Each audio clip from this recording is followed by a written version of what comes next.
Hey, welcome everybody. My name is Bruce and welcome back to another episode of our Knowledge Basics video.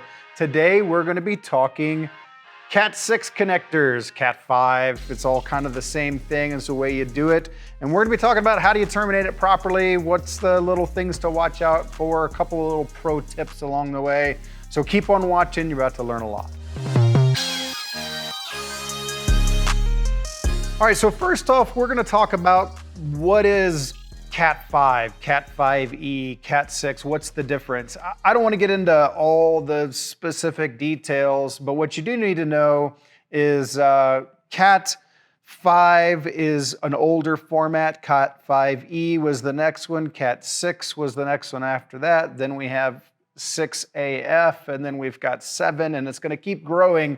So by the time you finally watch this video, we're on Cat 412. But at the end of the day, the way that you make the connection is the same. The important piece to note is that you know what type of category cable you have in your hand, which in our case, we've got Cat6 in our hand, and you have the correct type of connectors for the cable. So I've got Cat6 connectors with my Cat6 cable. If I had Cat6 cable and then I had Cat5 connectors, they're not going to work together very nicely. So that's just really the main thing, no matter what category we're on whenever you're watching this video.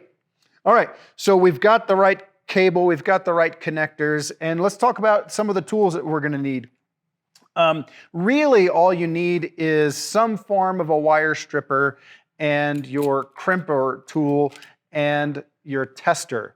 Don't do it without a tester because you might not have a correct cable, and then you're going to go plug it in and you're going to wonder what's broken and what's wrong, and you never tested your cable. So this is actually a really important tool to the whole process. But I've got a couple of other tools here. I've got some scissors, and I'll show you why you might want scissors along the way. And then this is a different type of stripper, and it's actually kind of a preferred type of stripper. And so we're going to kind of get into some of those details. But these are the basics. Some sort of stripper, you need a crimper, and you need a tester, okay? The first thing we're going to do is we're going to prep our cable to be stripped. Now, because we are professionals, we're going to be putting a label on our cable at some point. So I want to get my label cover, my heat shrink on there, and then I want to put my boot on, and I can just slide those pretty far back, give myself plenty of room to work with. And then I'm going to strip my cable. I'm going to go ahead and use this style just because I know it's going to do a great job. And I'm going to strip the cable down, and I'm going to leave myself plenty of leads. I don't need to make them short. I've got plenty of lead here to work with. Use my scissors to cut the Kevlar off and to cut my strain relief off. So got those out of the way. All right, so now I'm going to take all my pairs and I'm going to kind of fan out my pairs like that. And I'm just going to use my thumb and my finger to begin to unroll the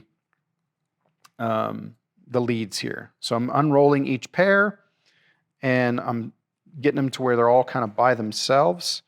And this next little trick is really, really important. I'm going to take my thumb and my index finger or my pointer finger, and I'm going to work these back and forth until I begin to get all of their little curl out.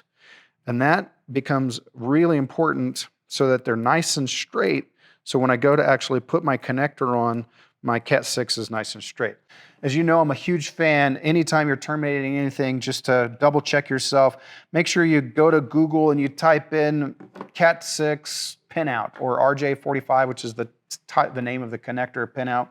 And when you do that, you're going to find there's two primary types, A and B.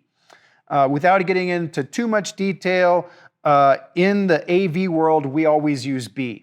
It carries more PoE energy, and that's why we decided as an industry to use it. So just always do B whenever you're doing AV cables, and you're never going to go wrong. So I've got my pinout here. My pinout shows me that I'm going to start with white orange. Then I'm going to go to my solid orange, and then I'm going to go to white green. And this is where things get a little bit different because we're doing B here. So now we're going to go to solid blue, then white blue, then solid green, then white brown, and then brown. And so now I've kind of got them all fanned out. And I'm holding it here in my left hand, and I've got them pinched here. And with my right hand, I'm gonna slowly, between my thumb and my pointer finger, I'm gonna slowly start working them. And I'm doing my best to make sure they don't lose their order, because the order becomes really important. But I am working them like this so that they're nice and straight and they're all in order. Now, by me making my leads nice and long, by me kind of using that fan mechanism, if I accidentally let go of that with my left hand, everything stayed in place because I've worked it into place. Now, you don't want to let go, but if you did, you're going to be safe if you do that properly. So now that I've got that pinched between my thumb and my pointer finger, like I told you earlier, you're gonna cut these leads off anyways. So I am gonna leave myself just enough for what I need for the connector. So I got this pinched to my finger and I'm gonna cut that off. Now, you might be thinking to yourself, well, Bruce, how do you know how much to leave and how much to cut off? Unfortunately, at some level, you're gonna get a feel for it over time. And so sometimes you're gonna make it too long, sometimes you're gonna make it too short, and you're just gonna have to kind of get used to it. But that's about the perfect amount. I'll show you why that's the perfect amount right in just a second. But that's about perfect, okay? So because I'm just so used to doing it, I know feel-wise of how much I should leave. When you go to put on your connector, as you can see in this diagram that Google has given me here, this is tab down, and all of them is set tab down. So here's your tab. You don't want to go this way because you're going to be upside down. You want to make sure that you're tab down.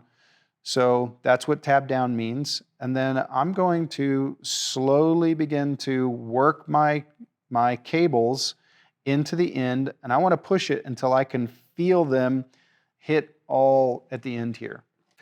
Got my crimper here. We've got two different slots, the smaller and the larger. We're doing RJ45, so it's the larger. And then I'm gonna push to make sure that all of my cables are going to the end. Because I cut them all at the same time, I know that they're all the same length, so I can just kind of push on them, make sure they go to the end, and then I can do a visual check here. And I can look at it and I can go, yeah, I've got all of my ends at the end, and I've got all my, like my whites went up and my solids went down. Then we have another step. We're gonna put our boot on. This particular type of boot, you're supposed to crimp in, but most boots you just slide up. That's fine. We've got that. Now I've got my tester. So here we go. We're gonna take our Cat6. You wanna make sure that you're always testing your Cat6. This little thing comes out in case you need to do it over a long distance. We're gonna hit our button, and this is showing us 1 and 2, 3 and 6, 4 and 5, 7 and 8, they're all perfect. I've got no error lights, so this tests out correctly. Make sure you know your tester and what it looks like. There's a couple of different styles of testers, but that's how you do Cat6. Now, because we're professionals, we would always put our label on and we would have our heat gun and we would shrink down our heat to make sure our label lasts for forever, but we just did it, guys. We learned how to terminate Cat6 today, which is really exciting. We've got RJ45 connectors on here. You know, if you feel like you learned something, if you say, you know, this is kind of cool, I want to learn more about how to be a professional AV technician, then make sure that you like the video, you subscribe to the channel, because we're going to be continuing to just teach more and more people how to help make sure we've got great technology and we've got good systems and we know how to plug them in and connect them and terminate them properly. So, you know, do the things below, all right? I don't know if that was good at all. That was good. I can try again. Did you? I did. All right, I get it. You enjoyed that Cat6 video so much you just wanted to learn more. This is something that's a little bit secret, you know, secret agent type stuff. I don't know if you've ever heard of a crossover cable. A crossover cable is where you use an Ethernet cable, just a regular cable, to bypass the need for a router between two devices, like two computers, or like your computer and a DSP. Sometimes you might want to have a crossover cable where you don't need all this extra internal routing networking stuff. You just want to be able to do it off of one cable. Well, here's how you do that. Now that you know how to terminate your own cable, you're going to make your own crossover cable. And what that means is you're gonna put A on one side and B on the other side. When you go to the Pinout on Google, you're gonna have two different formats, A and B. If you put A on one end of the cable and you put B on the other end of the cable, it actually swaps your transmit and receive pairs to where you're transmitting off of the A side and you're receiving off of the B side on the correct patterns that you would need in order for the two devices to communicate without a router.